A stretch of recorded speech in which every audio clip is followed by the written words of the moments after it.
Many students struggle with this type of questions. Basically, they are called matching information, matching features question types, and matching list of headings.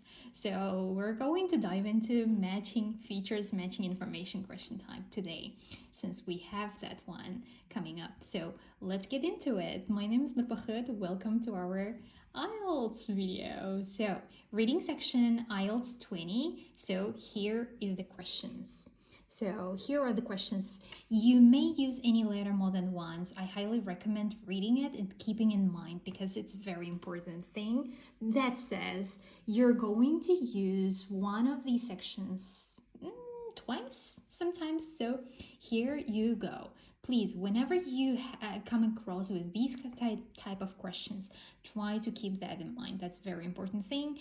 And I highly recommend doing matching headings, matching features, matching information types of questions in the end. Why? Because they're kind of tricky, and that these kind of passages, they require you to read the whole paragraph passage and you should understand everything. So you're going to consume a lot of information. That's why I highly recommend doing them later when you complete all the questions. So yeah. And I mean, by all the questions, I mean reading passage 3, reading passage 1. So, but since we have answered our true, false, not given, and sentence completion questions, you can check that out. The videos are already available. I mean, the explanations of the questions. You can just try to answer reading passage 2, matching list of features, matching information type of question with me right now, since they come in order. So that's why we're not going to skip them, but on a real IELTS test, please try to come to them once you've finished everything. So here we go.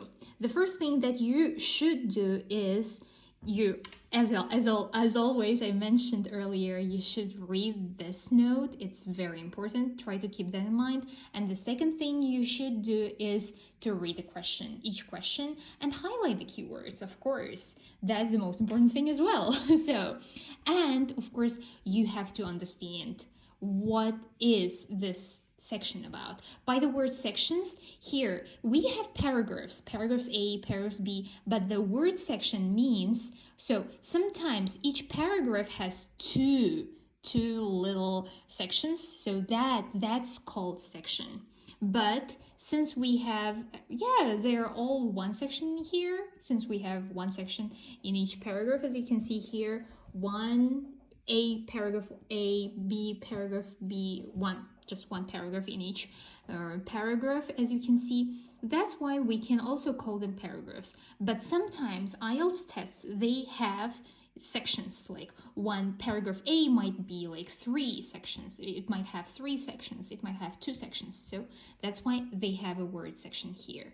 So, but in the matching headings, for example, list of people here, for example, when you have Roman numbers question types, you're going to see the word paragraphs, because they are going to be paragraphs. They are going to be called paragraphs because you're going to look for the main idea. So that's the difference, basically, between the matching features, matching information, and matching headings. So yeah, sections here. Let's dive into it.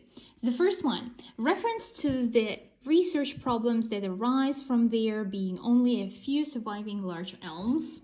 That's our first thing. By the way, I'm filming it for my short kind of content, so never mind. I hope you don't mind. So yeah, reference to the research problems that arise from there being only a few surviving elms.